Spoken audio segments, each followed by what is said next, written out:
Slide ini adalah pengantar tentang dampak dan tindakan pencegahan sengatan tawon di KCI, dengan tujuan menuju 0 kasus sengatan tawon. Ingat, satu sengatan bisa mematikan. Slide ini menekankan betapa seriusnya sengatan tawon, yang bisa menghentikan pekerjaan. Ada rekan kerja yang benar-benar disengat dan tidak bisa bergerak karena rasa sakit. Slide ini menjelaskan dampak sengatan tawon terhadap perusahaan. Pertama, biaya medis yang harus ditanggung. Kedua, pekerjaan terhenti di lapangan karena staf harus menemani korban. Ketiga, menurunnya motivasi staf lapangan akibat rasa sakit dan trauma. Dalam kasus terburuk, bisa mengancam nyawa, sehingga berdampak besar pada biaya tenaga kerja perusahaan. Slide ini memperkenalkan pencegahan dan pertolongan pertama terhadap sengatan tawon sebagai bagian dari langkah keselamatan kerja. Slide ini menjelaskan musim tawon menyengat. Tawon aktif saat musim kemarau karena makanan melimpah. Kita harus waspada terhadap aktivitas tawon di musim kemarau. Aktivitas tawon bervariasi dari Januari hingga November, dengan puncak pertumbuhan sarang dan agresivitas pada Juli hingga September.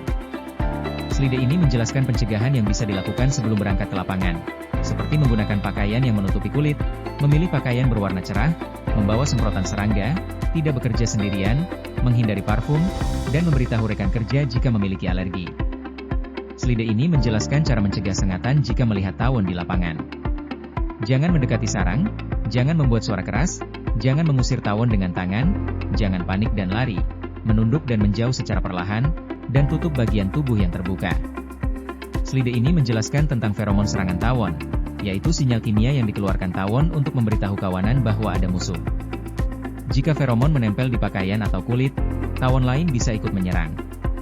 Hindari pakaian mencolok dan aroma kuat. Jika disengat, segera menjauh dan bersihkan area sengatan. Slide ini menjelaskan tindakan jika disengat dan dikejar oleh tawon, yaitu segera lari menjauh sejauh 20-30 meter, lindungi kepala dan wajah, dan gunakan semprotan serangga jika sempat. Slide ini menjelaskan pertolongan pertama jika disengat tawon, yaitu cabut sengat dan keluarkan racunnya, cuci dengan air dan kompres dingin, dan gunakan obat-obatan jika diperlukan. Slide ini menjelaskan cara mengeluarkan sengat beracun dengan hati-hati menggunakan pinset atau kartu plastik tanpa menyentuh kantung racun. Slide ini menjelaskan penggunaan poison remover untuk menyedot racun jika tersedia, yang dapat mengurangi rasa sakit.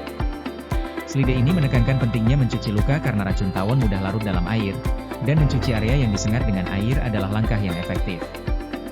Slide ini menjelaskan cara mengompres bagian yang tersengat dengan es untuk mengurangi pembengkakan dan mencegah penyebaran racun. Jika tidak ada es, bisa digunakan alternatif lain seperti botol plastik berisi air atau kain basah. Slide ini mengenai salep steroid. Slide ini mengenai obat antihistamin. Slide ini menjelaskan anafilaksis, yaitu reaksi alergi terhadap racun tawon yang bisa mengancam nyawa. Gejala sistemik yang perlu diwaspadai adalah biduran, berkeringat, mual, sakit kepala, dan sakit perut. Jika parah, bisa menyebabkan tekanan darah turun dan hilang kesadaran. Jika muncul gejala, segera pergi ke rumah sakit. Slide ini menjelaskan konfirmasi kondisi korban dan evakuasi darurat, yaitu periksa kesadaran, pernapasan, dan denyut nadi korban. Lakukan posisi pemulihan, napas buatan, dan pijat jantung jika diperlukan. Evakuasi korban secepat mungkin ke tempat yang ada dokter atau perawat. Slide ini menjelaskan apa itu posisi pemulihan, yaitu posisi berbaring menyamping yang dirancang agar jalan napas tetap terbuka, sehingga orang tersebut dapat bernapas dengan lebih mudah dan tidak tersedak jika muntah. Slide ini menjelaskan BLS, Basic Life Support, yaitu dukungan hidup dasar dengan napas buatan dan pijat jantung. Kompresi dada dilakukan dengan kecepatan sekitar 100 kali per menit. Jaga jalan napas terbuka dan berikan napas buatan 2 kali setiap setelah 30 kali kompresi dada. Slide ini mengajak untuk mempelajari pengetahuan yang benar tentang tawon untuk mencegah kecelakaan sengatan tawon.